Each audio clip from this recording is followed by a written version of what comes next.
With more than 40,000 new infections every day, Russia is deeper in the pandemic than ever before. Putin struggles for control, but his people not only distrust their own vaccines, but also politics. In view of the dramatically high corona numbers, the communication of protective measures in Russia has once again become a top priority. And the boss looks annoyed. When President Vladimir Putin addresses the people, he first sighs deeply.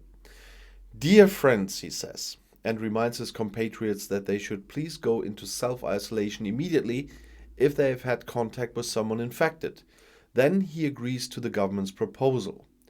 Putin orders the whole country to have at least 1 week off work until November 7th. While some European countries now have vaccination rates of more than 70%, Russia is being hit harder by the pandemic than ever before. There are always new highs. Once again, the authorities registered more than 40,000 new infections and more than 1,000 deaths within 24 hours at the beginning of the week. There has never been anything like it, says Putin. The hospitals are at their limit in many places, undertakers overhauled. The Rosstat Statistical Office reports a massive population decline.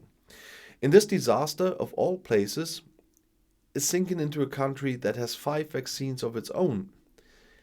A country that not only approved the world's first vaccine, but also the world's best, as Putin once praised Sputnik 5, but so far only around a third of the 146 million Russians have been fully vaccinated.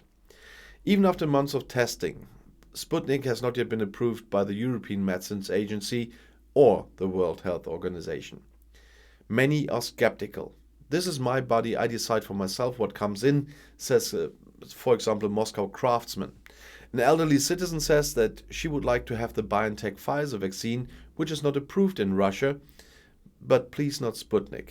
Meanwhile, there is truly no shortage of vaccination advertising in the largest country on earth, whether on street posters or on state television. The well-known Dr. Denis Portsenko also recently appealed to the Russians to be immunized. But many people do not trust the announcements from above. On the one hand, this is due to the official figures, which do not reflect reality, says statistician Alexei Rashka in an interview. In addition, high-ranking politicians have let their role model function too often go, for example, when wearing the mask, or not. Putin, for example, who in view of the current situation did not travel either to the G20 summit or the World Climate Conference, can never be seen wearing mouth and nose protection.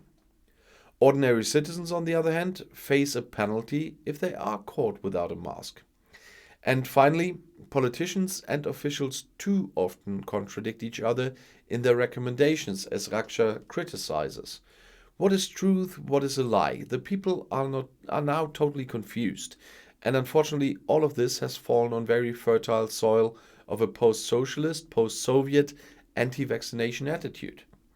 Political scientist Tatyana Stanovaya also criticizes that Putin has distanced himself far from the people and that corona decisions are often passed on to regions and the governments. The presidents want to appear in front of his people as the good, she writes on Telegram, at the expense of the lives of his population. And so, the Russian corona management often appears inconsistent and, of course, chaotic. For the first time, cars and apartments are raffled off in Moscow to get people to be vaccinated. Then again, hundreds of crowded and without masks celebrate the European Football Championship in St. Petersburg in this summer. Sometimes it's said that Russia weathered the pandemic better than other countries, everything is under control. Then again, the disastrous case numbers at least raise considerable doubts about this presentation. In Moscow and St. Petersburg, where the situation is particularly dire, a partial lockdown has now begun parallel to the non-working period, but this is not officially called that. With a few exceptions, only supermarkets and pharmacies are open. How it will continue after the week is unclear. If QR codes were introduced in restaurants or in a local public transport as proof of vaccination and recovery, foreigners, among others, would have a problem.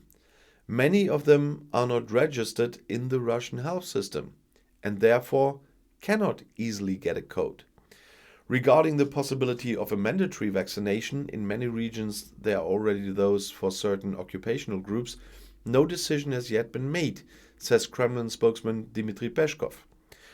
Shortly before, Putin had spoken out against it, and his reason was, any imposed decision can be circumvented, then they will buy the certificates. In addition to clear announcements, there is above all a lack of public discourse about corona restrictions that could make them more understandable for citizens. And so for many it seems now almost good form to cheat around regulations. The obligatory mask in the metro is worn, but it often hangs under the chin. After the announcement of the non-working time, which should actually be spent in close family circles, the media reported an increase in flight bookings, citing ticking portals. After all, the prospect of QR codes that may be required in large parts of public life has led to an increase in the rate of vaccinations. Health Minister Michael Murashku says that has quadrupled in the past few days.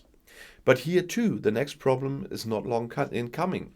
There are now few reports from several regions of a shortage of Sputnik, in this case Sputnik Light, the version of the Sputnik preparation that requires at least one injection to obtain a vaccination certificate. And so, lying to your people will bite you back in the end. I'll see you in my next video. Bis gleich.